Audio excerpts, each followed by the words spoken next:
Hi!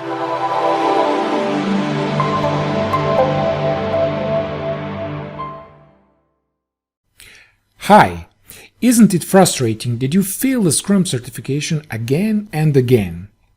So if you are looking for Scrum certification quick tips, you're at the right place. Hi everyone, my name is Dejan. I am professional Scrum product owner, professional Scrum master, Agile coach and trainer of trainers.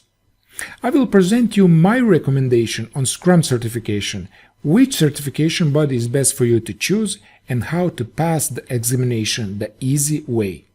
At the end of this short course, I will have 4 assignments for you. Crash course content. We'll see Scrum certification quick tips. We'll see Scrum.org certification quick tips.